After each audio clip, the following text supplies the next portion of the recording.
नमस्कार दोस्तों, मैं अंकुर उपाध्याय स्वागत करता हूं आप सभी का एक बार फिर से अपनी नई वीडियो में।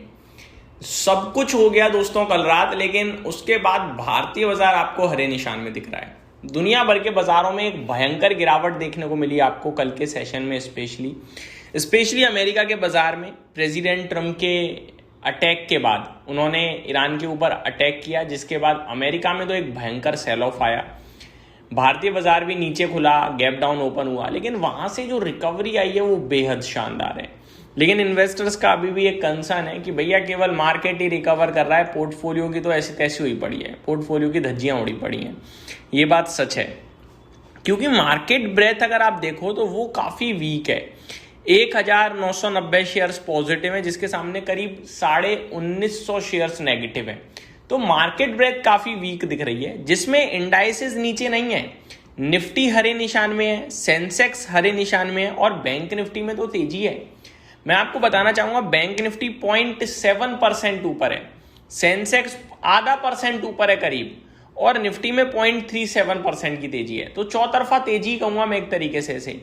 हाँ, मिड कैप और स्मॉल कैप आपके लाल निशान में, बट फ्लैट है, कुछ खास लाल नहीं है। जैसे कि मिड कैप इंडेक्स 1/3% यानी 0.33% डाउन है, और स्मॉल कैप इंडेक्स 0.2% केवल डाउन है। तो मार्केट कुछ ज्यादा नीचे नहीं है इंडेक्स लेवल पे, लेकिन पोर्टफोलियो आपकी लाल है, क्योंकि स्टॉक स्पेसिफिक एक्शन नेगेटिव है। तेजी जो है वो हाई वेटेज वाले स्टॉक्स में है, और हाई वेटेज वाले शेयर्स में तेजी होने की वजह से आपके लिए इंडेक्स तो ऊपर हो गए, लेकिन ज्यादातर शेयर्स नीचे रह गए। एग्जाम्पल के रूप में अगर आप निफ्टी भी देखो ना, तो 23 स्टॉक पॉजिटिव है, 27 नेगेटिव है। लेकिन जो पॉजिटिव है उसमें नाम है आईसीआईसीआई बैंक का। बीते 2-4 दिनों से लगातार तेजी में आईसीआईसीआई बैंक बहुत ही शानदार चल रहा है। 2.5% की रैली आईसीआईसीआई बैंक में, और 2.5% ही ऑलमोस्ट कोटक ऊपर है। उसके बाद हाई वेटेज में अगर मैं रिलायंस की बात करूं तो 1% ऊपर है। गिरने में क्या है, इन्फोसिस जिसका वेटेज है अच्छा खासा, HCL टेक, बाकी तो ट्रेंड, BEL, इनका तो वेटेज ही नहीं है जो ये नीचे है। अगर मैं पर्टिकुलरली वेटेज के हिसाब से पॉइंट टर्म्स में बात करूं तो निफ्टी में टॉप कंट्रीब्यूटर आज है आईसीआईसीआई बैंक, करीब अकेले ही 48 पॉइंट कंट्रीब्यूट कर रहा है तेजी की तरफ।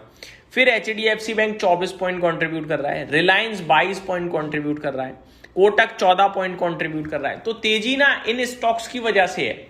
वहीं अगर गिरने वाले शेयर्स में देखो तो इन्फोसिस 18 पॉइंट कंट्रीब्यूट कर रहा है केवल, उसके बाद L&T 9 पॉइंट, यानी कोई डबल डिजिट में भी कंट्रीब्यूट नहीं कर रहा है इन्फोसिस के बाद गिराने में। तो जो गिरावट है वो ऐसे स्टॉक्स में जिनमें वेटेज कम है, और तेजी जिनमें उनमें वेटेज ज्यादा है। इसीलिए अगर आप देखें, निफ्टी ऊपर है, बैंक निफ्टी में तेजी है, और सेंसेक्स भी ऊपर है, लेकिन ब्रॉडर मार्केट आपका नीचे दिख रहा है इस समय। अब सवाल ये उठता है कि भैया क्या जो कुछ हुआ था उसका इंपैक्ट भारत के बाजार पे नहीं आया या नहीं आएगा, और हमें क्या खरीदारी करनी चाहिए।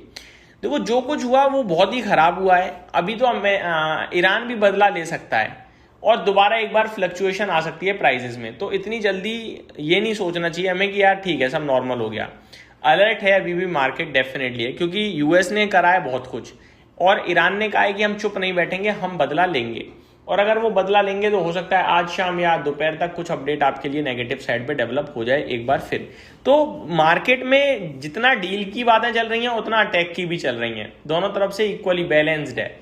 अच्छी बात यह कि कच्चा तेल अभी तक उतनी हैवीली नेगेटिव रिएक्ट नहीं कर रहा है, लेकिन ईरान रेटिलिएट करता है और नेगेटिव कमेंट पास करता है। तो मुझे लगता है अभी जो $93.5 प्रति बैरल कच्चा तेल खड़ा है, ये दोबारा से $97-96 की तरफ जा सकता है। इनकेस दोबारा रेटिलिएशन या वॉर की न्यूज ना आए और डील की बात चलने लगे तो ये दोबारा 90 के नीचे फिसल जाएगा। तो अभी देखने वाली बात है कि क्या अपडेट आती है, क्या अपडेट नहीं आती है। जल्दबाजी में हम कुछ भी सोच विचार नहीं करेंगे।